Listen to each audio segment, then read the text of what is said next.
First, I read every book that I promised I would read in July. Also, you all are getting 2 videos in one this week, and I will explain why in the video. Let's get into it.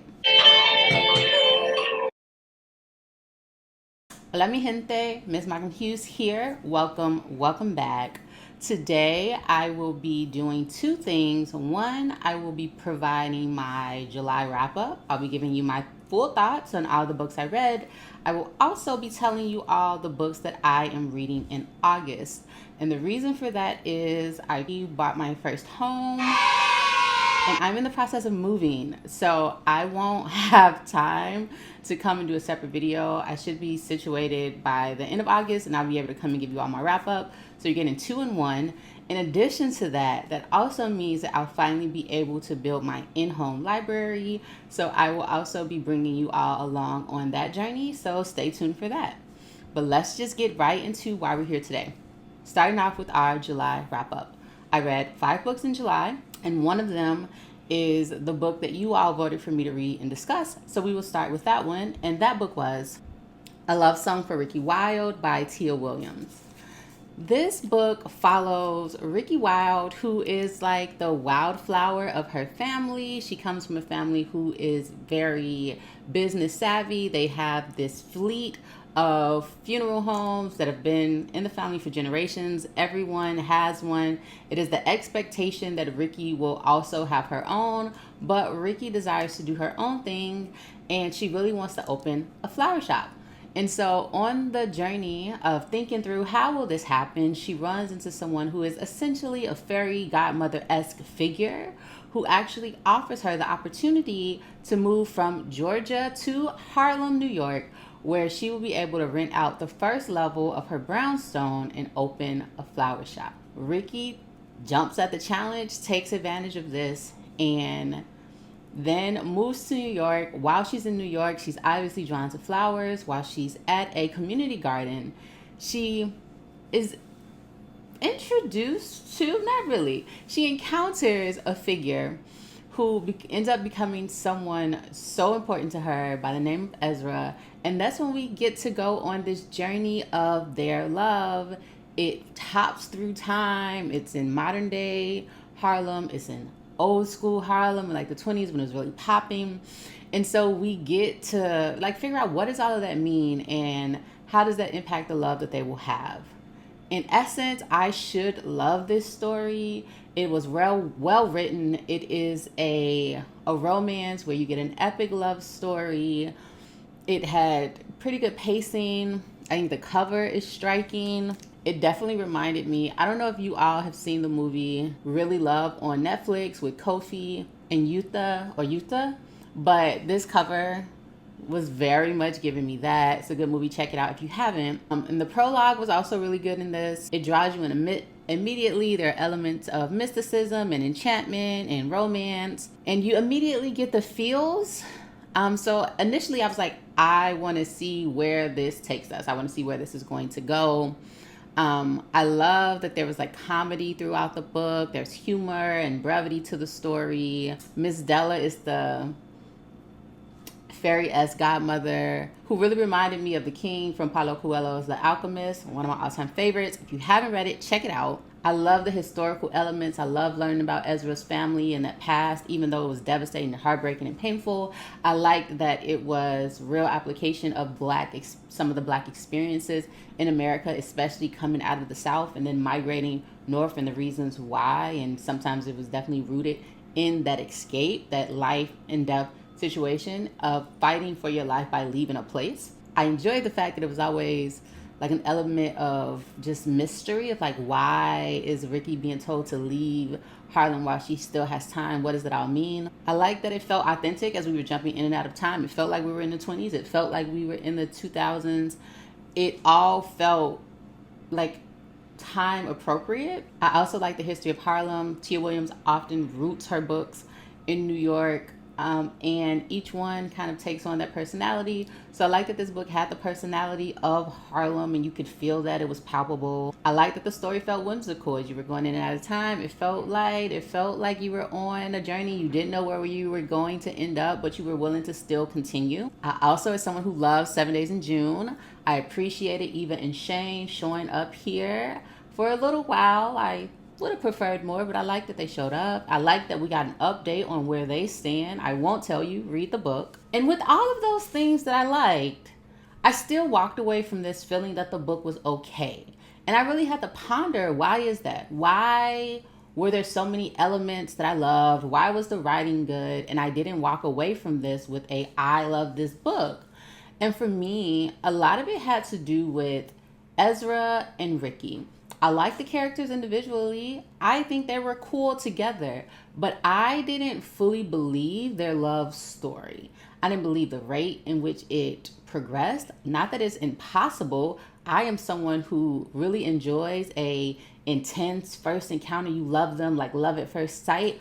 I am someone who appreciates that. One of my favorite romance genres. However, here it felt too accelerated, and I didn't feel like it was authentic. I felt like they had deep emotions. I just didn't understand why. And so for that, I didn't love it. I said it felt like a high school drama and Disney movie wrapped in one. And so that in and of itself gives it like a level of inauthenticity, in the sense that like the pieces are there. It should make sense, but it's not connecting. I did say, again, I talked about appreciating the aspects of history. I do say that it all felt topical. It was never deep enough to be fully impactful. So that was a negative for me. I do say that the solution of the book, how it all came together, was the only one that would have made sense. So I am glad that it went that way.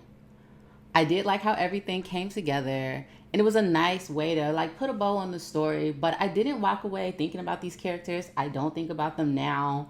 I'm glad I read the book, but it's not a fave. It's not high for me. It didn't really make me really invested in the characters.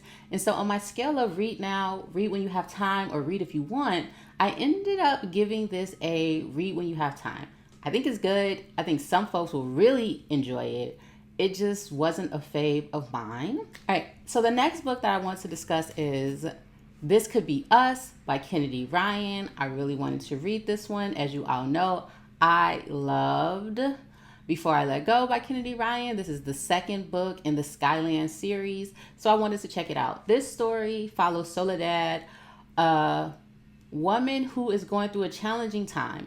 Historically, for her adult life, she has been a stay-at-home wife and full-time mother, and she loves that, right? That is something she greatly enjoys. She has other things that she's interested in, but this is her passion and her heart's work.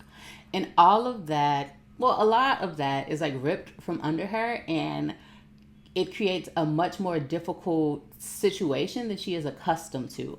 And so Soledad has to put on her big girl pants and really figure out how she's going to support her family now that the dynamic is so different. Now, while she's going through these struggles, she's really trying to find herself, because she's dedicated so much of her life, like I said, to her husband, to her children. So who will she be now? How will she become that woman? And what does that mean moving forward? And she does that. We watch her go on that journey. In the process, she also encounters love. And encountering love, the question becomes, will she accept the offer? Or is it not the right timing? Are the circumstances too extreme for her to partake in an offering? And so that's what the book is about.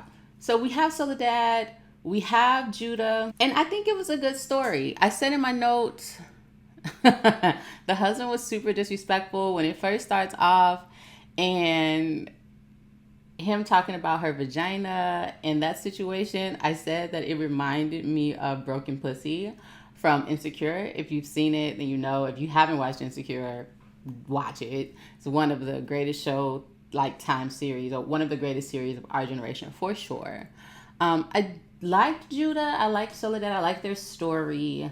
I did feel as if Judah could be a little pushy at times, especially in the beginning of like him really trying to get her to like remember things. And I get that he was trying to help, but sometimes it was overbearing. And that is a trait of Judah that doesn't leave the story. At times it's endearing, and at other times it's off-putting. I like Soledad's journey. I said that Soledad's story hit more close to home for me.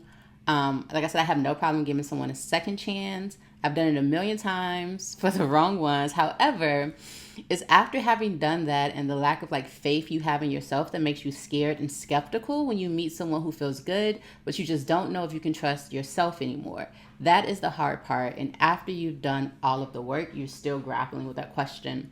And so that's what we have for Soledad here. And I appreciated their journey.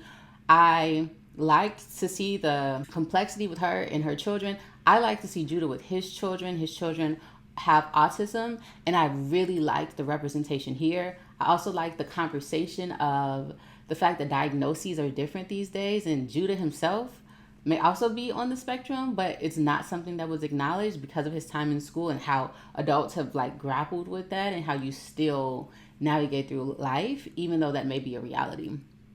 And so overall, I said the story was super sweet. I love the message and the messaging. I enjoyed the writing. I appreciate Soledad's level of self and eventually her willingness and trust to extend that love to Judah. I appreciate the cultural references and the nod to bell hooks. Always loved that. So I think that this book is important and should be read. Soledad's journey really hit home and really had me reflecting on my journey. I think we all can relate to it in some way. It's universal and very human. However, and surprisingly, this wasn't a read now for me. It's a really good book, and I recommend that all of you read it when you have time. And even though I appreciated the aspects of Soledad's story, it just didn't connect.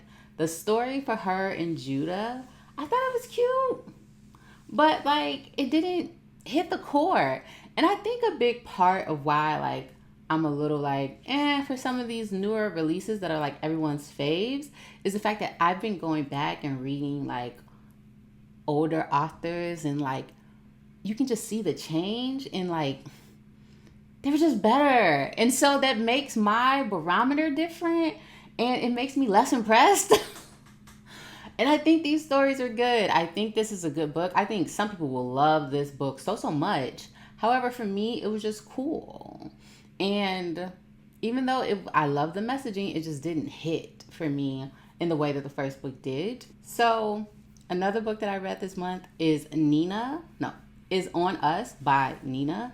And this one, we continue on this journey with the Porter brothers. We get updates on what they're all going through. The big storyline here is the love that's progressing between Lake and Avery and the complexities therein. And then also what's happening with Avant and Ivy.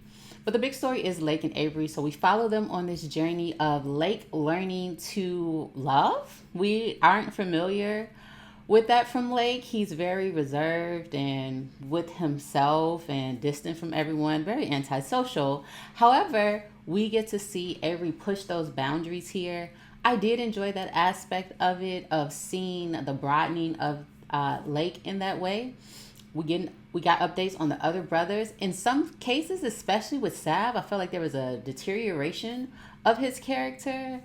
And I think that overall it gets more and more toxic. Everyone references these books and says that they're toxic.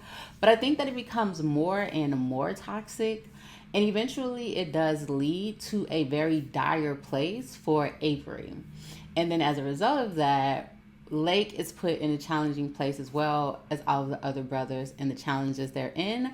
And then we have Vance, who is having a hard time. He is in a loving relationship. His girl is pregnant. They're welcoming a family, but his past is still haunting him and trying to catch up with him.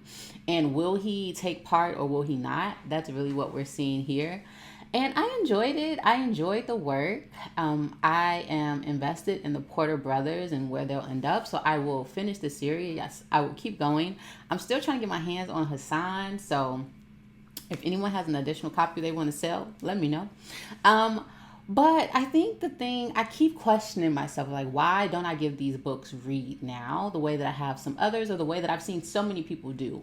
And for me, this story just feels unnecessarily toxic, one, often. And then two, I'm not seeing an evolution of the characters. Like I said, at some point, I feel like they're devolving, and that bothers me. So I'm going to continue the series. I want to see where it goes, but For me, I just feel like I don't see enough growth in the writing itself, but then also in our characters. So with that, though enjoy it, though I do still want to see what happens with everyone, based on my skill of read now, read when you have time, or read if you want, I also ended up giving this one a read when you have time. A lot of read when you have times this month. Now, as you all know, we're reading some heavier books as well. And so now we're going to move into those. One of them, which I read, was Common Sense by Paine from this collection. And that really walks us through government, how it should be run, recommendations, the dangers of placing someone as a king, right? Above the law, above the land, what government should represent.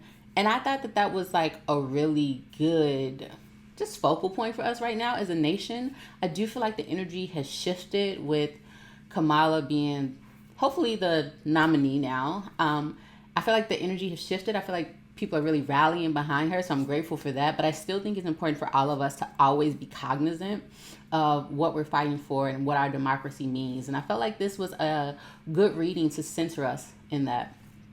Don't agree with everything that was argued. Also, with reading these works, I always have to be mindful of the fact, and I can't remove it from the context in that time, that at that point in time, my people were enslaved. So when you're arguing for liberation in a nation, we weren't really considered in that way of folks who could be free. However, as we all know, the American dream, the idea of it that has not been realized, is something that many people grasp hold to.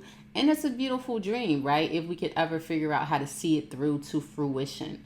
So I thought this was a good work to remind us of what we're fighting for and the freedoms and liberations that we're trying to hold on to as a nation. And so in that, thought it was really powerful. Definitely some quotes that I really enjoyed. Full passages that were just really highlighted, things that were thought-provoking and really made me reflect. Lots of, like, few tabs for the little section that I read. So definitely worthwhile reading if you're interested in how government works, why it's organized the way that it is, who the representatives are supposed to be representing and why, and in what capacity, and why the numbers are the way that they are. Our system is essentially based upon this. Other writings as well, but this is a good example. And so with that, I enjoyed it, thought it was worthwhile. Based on my scale of read now, read when you have time, or read if you want. I also gave this a read if you have time. I think it's important. I think there are more prolific works, but I think to get a good, solid understanding of the structure of government and the purpose, I thought this hit the mark. So the last book that I read in July is Hillbilly Elegy by J.D. Vance. And interestingly, since I made that announcement, J.D. Vance has actually been announced as the Republican Party's nominee for vice president. And this book is about his life, right? A lot of people have put it up as a representation of the Trump supporter and why so many people back Trump. I think that is a misrepresentation, a grave misrepresentation. This is his memoir that pulls out certain experiences of his life to explain his journey from poverty to one of status and how he got there. A lot of it also reflects on the experiences of his grandparents in Kentucky and how they moved from rural Appalachian Kentucky to middle of America, Ohio, the journey they're in, the struggles, the family dialect, the pain, and how all of this shaped him into who he will eventually become. A lot of problems with this book. One, it wasn't well written. I know that getting on the New York Times bestsellers list is formulaic, and that's evident here. I know there was a push. I don't think that it is a representation of the white, poor, working class of America. I actually think that it's a representation of poor people in America, and that's a big frustration I have with this book. He depicts this story as if it's a unique story, and I don't think that it is. His story, with the exception of going to the military, which I did consider at one point, joining the Air Force, could have been my story, right? We both had grandparents who migrated from the rural South to Midwestern cities, mine Chicago, him Ohio. We both had parents who were addicted to drug and father figures who were in and out and not fully there, raised solely or mostly by our grandparents who were doing the best that they could, not perfect, may have failed with our grandparents, but may have failed with our parents who were really working hard to make it up to our generation. We also have stories of making it through all of the chaos and drama in our neighborhoods and being the first in our family to really go to college, going to state schools, and then eventually going on for grad school to Ivy League institutions. And from there, going on to enter into different spaces and opportunities that we never thought we'd have, and just ending up in better positions. That's my story as well as his story. You could swap them out. And what I mean by that is not to say that his story isn't his own and isn't unique in some ways to him, but it is a story of growing up poor in America. And I think the book tries to make the argument of this is why we're mad, this is why we're upset, we've lost opportunities.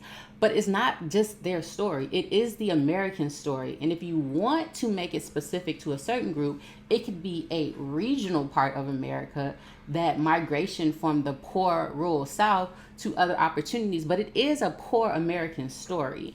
And I think that is indicative of larger problems within the Republican Party. It is a lot of folks who feel entitled as if they were owed something and that they have been slighted in some way, but we're all here living the American experience together. And that's indicative and evident in this book. Also, a lot of what Vance stands for in the sense of even if folks are being abused, he wants them to stay together. That's evident here. It comes from the fact that his parents did not stay together, and that was very hard for him, and it impacted him in extreme ways, and he had opportunities, negative experiences because of that. And his grandparents, who were in a super toxic relationship, right? In this book, violence is validated, held up, rewarded in a way that it shouldn't be, right? And they separated for a bit, but they eventually came back together, and he feels like that made all the difference. There's a bias there. And so you see that come out in his politics as well. I also say that he is a liar, and that's evidence in this book. As in he's an opportunist. And so for him, he talks about like different experiences. For instance, he talks about the fact that white rural Americans didn't vote for Barack Obama or didn't really support him isn't the fact that he was black. It's the fact that he was well educated, representing an aspect of society that they could not relate to, did not speak like them. And I say to him, he now represents all of those things. You wouldn't know if he didn't tell you that he's from a small town in Ohio. He takes on his parents' or his grandparents' ideology or experience as if it's his own. He was not born and raised in Kentucky. I went to Mississippi every summer, right? I also, like, he went back home to Kentucky. I went back home to Mississippi every summer where my grandparents were from because they wanted me to be connected to my roots. I would never say I'm from Mississippi. That's not my experience. So he takes that on as if it's his own. He has also gone on to have this elitist education, and he no longer can relate as easily to where he's come from. He's not disconnected from that community, but you won't hear him saying that they don't support him for that reason. And so the same thing what he says about Trump when he says that Trump is anti and scares people that I love, and he is America's version of Hitler. And then years later, full circle, he's supporting it. It's like, were you lying then or are you lying now? Either way, you're a liar and an opportunist. And so all of that comes out here. Another thing that's frustrating is he makes connections. He talks about how poor rural whites and poor Black Americans are probably the closest connected in experience. He says that, but he doesn't expound on it. And then he goes on to discuss the experience as if it's solely for his ethnic group and economic group. And so the book is just frustrating. It's not well written. I didn't walk away feeling as if I learned anything. In my notes, I said that it's okay. I don't feel like I learned anything. He often contradicts himself. In the book, he says that the problems are made by hillbillies and only they can fix them. Now he raves that the problems are the government and that they've been slighted in some way. I said pick a moral side and stand on it. Valid points were made, but honestly, it felt pointless overall. No real life lessons are gleaned here, really just opportunistic. And that was my takeaway of the book, right? I said the story is human at the core, not just hillbilly, and it's regional. Like I said, it would be regional if you want to keep it to the U.S., the Great Migration. And it also, if you want to make it larger, it's also the immigrant story. It's just a human experience. So yeah, like I said, he said Obama is foreign in pedigree and prestige, but so is he. I said most of the struggles that were faced by his family were long before he was introduced to the world. And arguably the struggles weren't even his, but his grandparents, and the logic doesn't make sense. Like I said, he adopted a story and presented it as his own for the opportunity, for the look of it and what it would all mean. And so I found it annoying. Like I said, if you talk to a person of color who grew up in this country, anyone who grew up poor, you would have the same experience. I was like, that's why you had the Poor People Coalition, and that's why you had Dr. King and Chairman Fred fighting for the poor. And I also say that his ability to make the connections to that and discard them is really why I love James Baldwin's quote when he said, I don't know you personally, but I know you historically. And I felt that on a deeply personal level, because as someone who has studied history, you can't ignore that fact.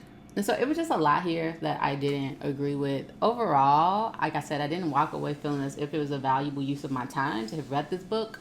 So based on my scale of read now, read when you have time, or read if you want, this was my one read if you want for the month.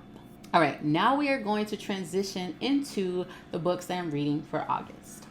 All right, like I said, I am in the transition of moving, in the process of moving and getting my home situated and set up. So not a lot of time for reading this month, but books will still be read. Let's get into them. One of them is When You Were Mine by Kennedy Ryan. And it is about Karis Morton knows how to make things work. Bounced from foster home to foster home as a kid, she adapted, and when opportunity arose, she thrived. Now, about to open her own business and accept a marriage proposal, Karis is ready to build the life she's always wanted. The only missing thing, a passionate connection with her would-be fiancé, Cam. Karis wants to believe that sparks are overrated until Walsh Bennett lights her up like the 4th of July. As one of the East Coast's most eligible bachelors, Walsh enjoys financial independence, fulfilling work with his family's nonprofit, and plenty of female attention. But lately he's been distracted by the one woman he can't have. Lovely to look at and even sweeter to know, Karis is the soulmate Walsh never thought he could find. The problem is, his best friend found her first. So that is one book I will be reading and sharing for August. The next is Parable of the Sower by Octavia E. Butler. If you watched my last book haul, I discussed both of these books, but here is what this one is about. America is a place of chaos where violence rules and only the rich and powerful are safe. Lauren Olamina, a young woman with the extraordinary power to feel the pain of others as her own, records everything she sees of this broken world in her journal. Then, one terrible night, everything alters beyond recognition, and Lauren must make her voice heard for the sake of those she loves. Soon, her vision becomes reality, and her dreams of a better way to live gain the power to change humanity forever. This one I'm really excited about our modern times and the connection they're in. The first chapter or the first page actually starts in July of 2024. Crazy. Another book I'm reading this month is Topaz by Beverly Jenkins. When I get my review of this one, I'm going to talk to y'all about why I haven't read Beverly Jenkins for so long and why I'm mad at myself. But this story is about Kate Love is an ambitious reporter on the trail of a swindler who has been preying on elderly blacks. But when her investigation leads her into danger, she is snatched by Dick's Wild Horse, a black Seminole marshal from Oklahoma's Indian country. Kate has no choice but to flee with the daring knight her father sent to rescue her. Despite the warm simmering of fire Dix's bronzed, muscled embrace ignites, she is determined to hold on to her independence, challenging him at every turn. Yet even as their battle of wills intensifies, the heat of their passion blazes with unmatched fury, a wildfire of love that can only be answered in the sweet ecstasy of surrender. All right. The next book I'll be reading this month is On Us Too by Nina. Told you all I'm invested. I'm going to continue the story. Every flaw and true feelings are brought to the forefront. Bonds are built and broken.